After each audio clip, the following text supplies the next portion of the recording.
Anyways, Mike, thanks for joining us. Comedian, radio announcer. You're bloody good on the radio. Thank you. Yeah. How did you get that radio show? Pity. What? That works. Willie Jackson made Radio Live give me the job. Okay. And they've been regretting it ever since. And you've got a late night slot. When is that on the Radio Live, isn't it? Yep. Nutters Club, 8 till 12 on Sundays. Club. The Nutters Club. You better explain. I know what the show's about. Better explain what the Nutters Club to these The Nutters Club is a mental health program looking after people with drug, alcohol issues, all kinds of mental health issues, all the stuff that I've been through. And looking in your eyes, a few of you could be my clients. It's a nervous laugh. It's a nervous laugh, Mike. I see. He's addicted. Usually it's the ones who point. Speaking of the radio, though, I mean, have you brought your son on? He's a muser. We know him well. His music plays at the beginning of the show. He's over in LA at the moment. Man, trying to chase his dreams, but man, Dirty Sesh. What kind of? I keep telling him, son, no one is going to buy an album by Dirty Sesh. Change your name to Justin. Justin anything. Something. Justin Self. Yeah. Justin in case. That's a good name. Change your name. And doing much with the comedian circuit? You're back out there making people laugh? That's all I do, brother. Yeah. Except I don't do much of it around New Zealand because New Zealand has got no money. So we're overseas quite a bit. Yeah. I've been in South Africa this year. I've been to Afghanistan twice. Just come back from West Australia where all the happy Māoris are. You've been they there? got money there. Happy Māoris, bro. With Afghanistan, does the humour translate for what you're doing here on a West Auckland stage to Afghanistan? People laughing still? Yep. Cool. Yep, everywhere. Mainly because they're Kiwis. Yeah. But no, they're really cool. I really admire those young people and what they're doing. Yeah. Let's not forget most of them are about the same age as your host. Yeah. Me. And what's it like over there? I mean, I've never been. I've seen some YouTube video and news footage, but what are we staring down at? It's wicked, bro. I watched the YouTube of some of your stuff over there. Yep. And I watched a very awkward moment of you on stage trying to make the US Army laugh. Yeah, it was an awkward moment. They're really dry balls, aren't they? Well, they've had a lot of people killed, so they've got no sense of humour. And I was talking about the Afghani people, and this guy just, I said, I really like the Afghani people. They're assholes! And I'm like, hey, Yeah. dude, you do know you're here to protect them. And he just went, they're still assholes! Okay, let's move on. It was a very awkward moment. Well, it was an awkward moment because I wanted to get into him like you normally would, but he had a gun. So. They're big, kind of just robotic, nervous, Nelly type guys who are just programmed to go out there and Well, you've got to fight. remember that America have been taught that the rest of the world's the enemy. Right. In their own country, they're the most beautiful, loving people you'll ever get. Outside their country, they're nervous of everybody. That's why I moved away. Yeah. All right. So let's talk more about yourself and what's coming up for you. Brother, I just going to be carrying on doing what I do in mental health, helping other people who can't help themselves. And moving forward, I've got a charitable trust that I've started. So mainly in that area now. Because you've taken things very personally, opened up your whole life to your depression. Is that tough? Do people come up and go, hey, nutter Mike?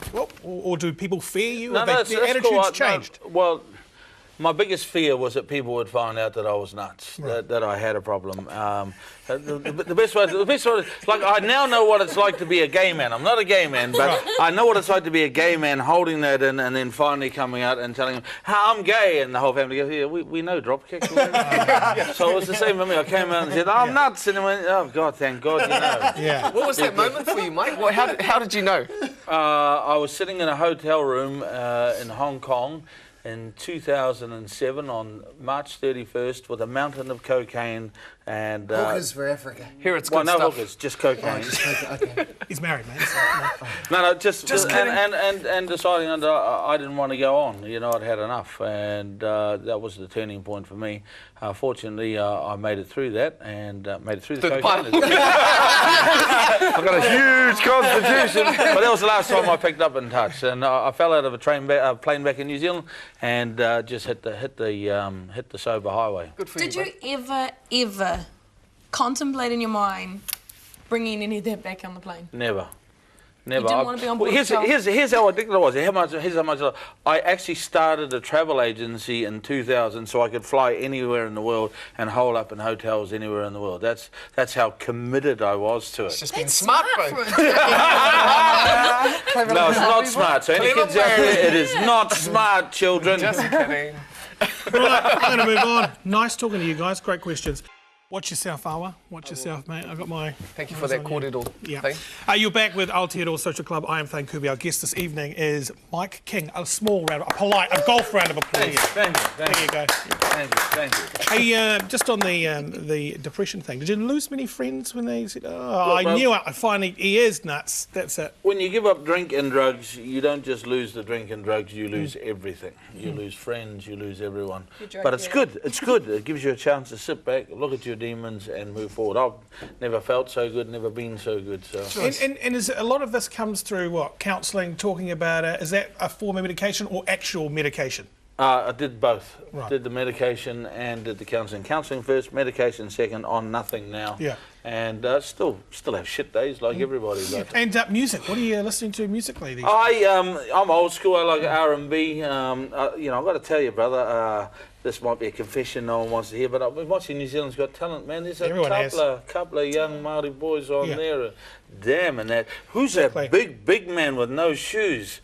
My God, he was unbelievable last week. You know? Yeah, it is hands down a runaway Whitney, success, that show. It's a massive program. I really thought that I should audition. Doing what? I think you should. On New Zealand's Got Talent. Yeah? Doing what? Well, singing. Go, bro. Give us a taste test. Come on, my brother. Come on, mate. Come on, brother. We'll sit here with our buzzers. Jinga jicka jinga jicka jinga jicka jinga jicka. I can't sing. And no time. Go on. Do you think you'll ever? Because some people get stuck in their form of music that they listen to all the time. Do you think you'll invite new sound into your... I always invite new sound. Okay.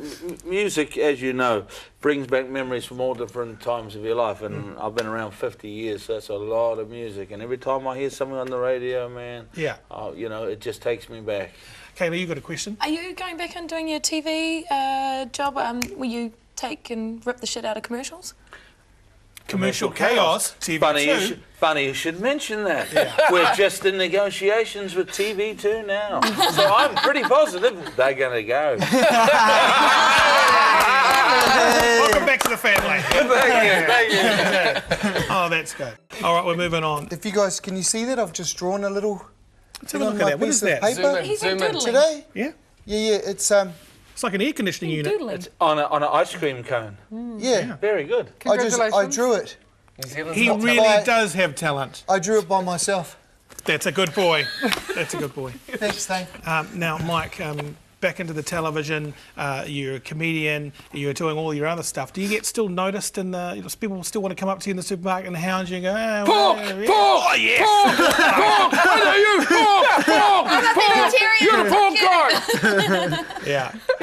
Okay. Everywhere, brother. All the time. There's a heavy cross to bear. There's a heavy cross to bear. They're looking, you've got pork! You've got pork! Are you still doing this? It's free range, it's free range. Doing it or What? no? Endorsing the pork? What do you think, Kat? I single-handedly brought the industry to its knees. You think they want? I'm herpes to the pork. They don't want it. It would make a great movie, though. I know. A great movie. Once we're porkies. There it is. What movies do you watch when you just kick it back at home? I love, I'm a old school rom-com guy. Yeah. I like a movie where the boy gets the girl at the end. Anything like that. I like those sorts of things. That doesn't make me gay. That doesn't make me gay. Tammy. No, you don't, but you don't have to be gay if you want to watch rom-coms. Or even if you are gay and you do watch romantic comedies, then the romantic comedy doesn't necessarily mean that you are actually a gay person. I'm glad you cleared that up. Isn't that good? Thanks for that. I don't really know what happened. You lost me. How do we get to that? Ladies and gentlemen, let's see.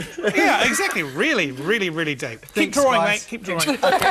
Check. Now, TV's changed, isn't it? has changed. Back in my day, Game of Two Halves, that was the #1 show. Love that show. And it was a good show, but it got a bit out of hand every now and then. I remember after I had my stroke, I had a massive stroke in 2007. I came back on the show. I had no memory. and I was just sitting there, much like Tammy, and I was Drawing away. and every now and then, Crayons. and they had to actually give me 3 answers because I wasn't saying anything. I was just sitting there dribbling down the front of my shirt. And every now and then, Mark Ellis would just kick me. Oh, soccer, and they, hey! The magic of television. Perfect. When did you start in comedy? How did that all kick off? I started in comedy in 1994. Broke my leg playing rugby and turned up at a comedy club one day. Said, "Give me a go," and the fellow said, come back next week on a rookie night, and we'll give you a go." Then I went, "I can't afford to wait. Then here's $400. Really? I tell you what, if I don't make anyone laugh or anyone walks out, I'll buy the whole bar drinks. You'll never see me again." He went, "You're on."